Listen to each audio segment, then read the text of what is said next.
On today's episode, we're going to two large wineries to see gigantic wine presses in action. In this video, we're going to press red wine as well as white wine, and you'll see the differences between the two processes.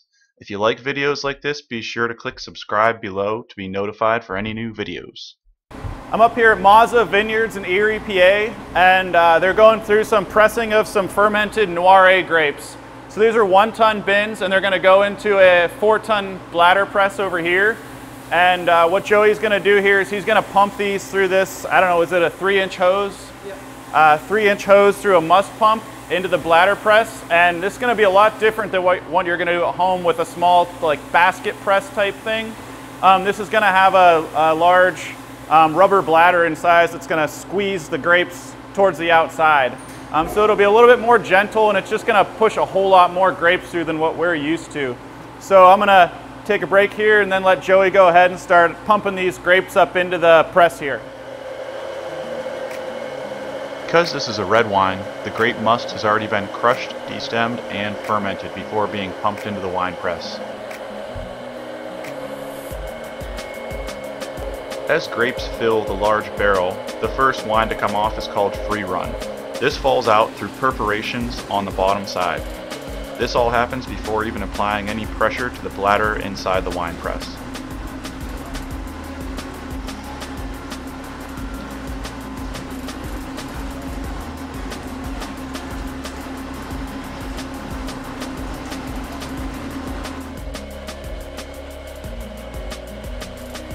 As the tray on the underside of the wine press fills, wine is then pumped into a temporary storage container.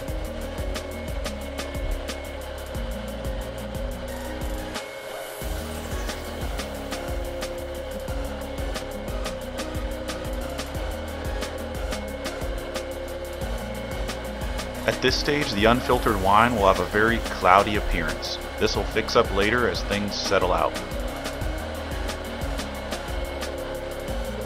Occasionally, the body of the wine press is rotated. This helps loosen up all those grape skins to let all that free-run wine run right out of that cylinder. Now it's time to press the wine. The internal bladder is pressurized, which inflates it into the sidewalls, squeezing all that wine out of those grape skins. The wine then falls into the same tray as before and is pumped yet again into another storage container. It's pretty common to separate the pressed wine from the free-run wine. Later on you can combine them if you'd like. The heavy pressed wine often contains a lot more tannin than the free-run wine. When pressing is complete, a large door on the side of the barrel is slid open and the whole cylinder is rotated, dumping off those grape skins. In this case, they're dumped onto a conveyor, which loads them onto a trailer to be hauled away to be used as fertilizer.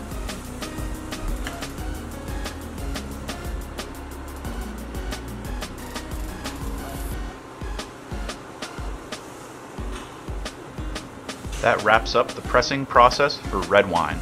Now let's move on to white wine.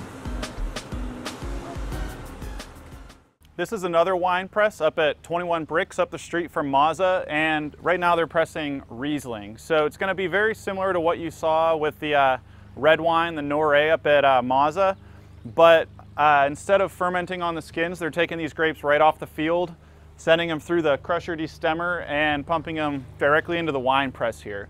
So this is a large bladder press just like you saw.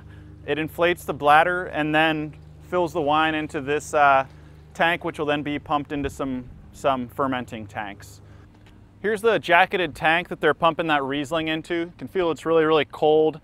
This is pumping a coolant around in a separate layer of stainless steel behind the wine. And most likely what they're going to do here is cold settle this wine, kind of let everything settle out for a couple days before actually starting the fermentation. So you'll let it settle, rack it off or pump it off, and then go ahead and start the fermentation on this wine. So a little bit different than what you do with the red wine, of course. Red wine's fermented on the skins, white wine's pressed, then fermented. And oftentimes you'll ferment a white wine a lot colder, but overall, the very similar equipment that you would use. This is gonna be, the fermenter's gonna be a little bit different. It's gonna be a closed top, more of a sealed fermenter, because you just don't wanna oxidize that white wine as bad.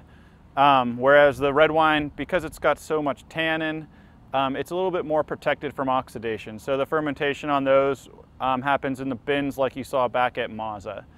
So if you like these types of videos, make sure to click subscribe below and keep an eye out on my website, smartwinemaking.com, for any more information that I'll post about these topics. Thanks for watching.